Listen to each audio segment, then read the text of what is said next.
Alright people, welcome back to another video in our MITRE attack series. Today we are going to continue to search closed sources sub-techniques. We are going to take a look at purchase technical data.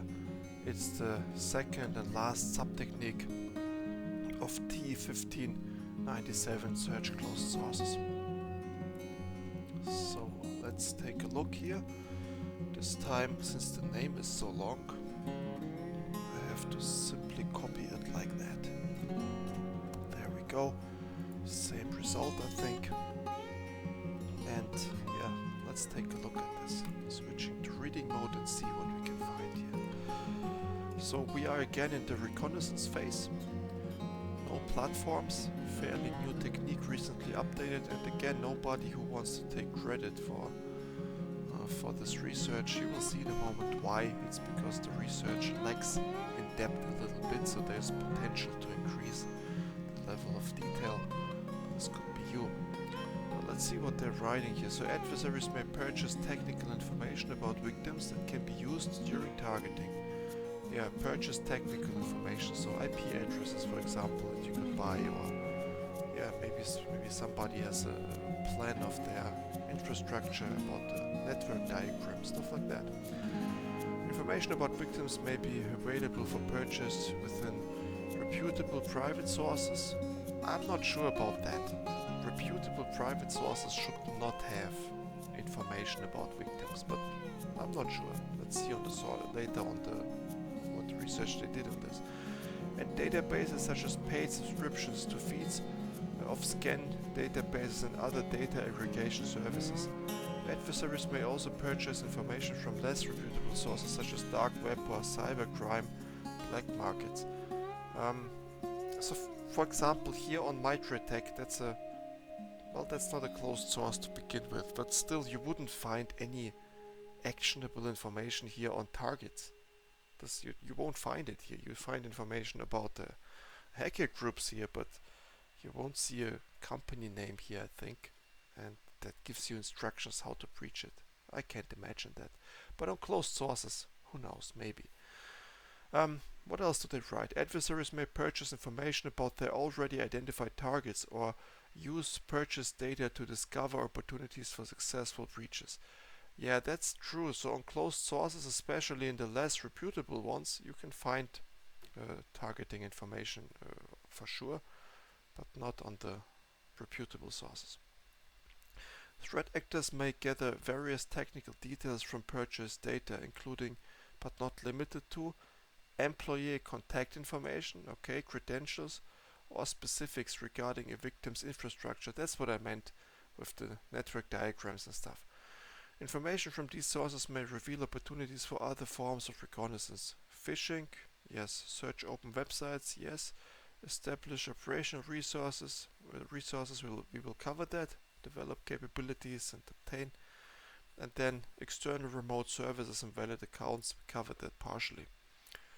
Yeah, fine. So that's a good overview of what we have here. And then let's take a look at these two. Oh, wait, I need to first copy that.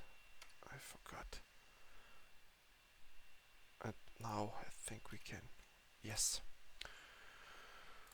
So let's see what we have here in a procedure. So there is a LabSUS group has purchased credentials and session tokens from criminal underground forums. And these ones, I wonder if we can check them out here on this channel. Maybe. But on the other hand, I don't want to, because you don't want to anger these people. Yeah, we will not take a look at criminal underground forums here. Because, as scary as it sounds, but these people could find out my identity in a blink of an eye. And that's the least what you want. So we don't want to anger cyber criminals with this channel here. And you don't want your identity to be disclosed. Imagine people knowing where you live. I mean, what your name is, that's okay, that's the first step, obviously, knowing where you work. That's the first step. As of now, in this channel, my name is not disclosed, so but it's at a later point we might do that. That's not the scary thing. The scary thing is disclosing your location where you live, and this is where the dangerous aspect of being a content creator, being a researcher, being a cyber security guy, this is where the scary part starts. So, and it begins with pissing off the wrong people. Disclosing one of the criminal underground forums here on the channel might be the first step in the wrong direction for it. We will not do that. Okay, mitigations. As usual, you cannot easily mitigate it, but what you can do is minimize the amount of sensitive data as usual. Okay, so let's see. And that's also something that politicians struggle with, right? So you have unpopular politicians, they have a strong opinion, they want to improve the world according to their views, but to do that, they have to disclose who they are, and in no time their opponents find out where they live. It's the same issue. We don't want that. Let's take a look at detection and references now. So detection strategy is, again, there's not much you can do. Detection efforts should be focused on the related stages. So it's similar to the other sub-technique we had with the closed sources. So we had the sub-technique on threat intel vendors here. References, we have two. Kimpano, a hacker group, is selling more than we had that already in our last. And here you have Mystic Dart, Microsoft Defender, DEV, criminal actor targeting organizations for data exfiltration and destruction. Alright, so interesting sources, but not necessarily something I would like to read.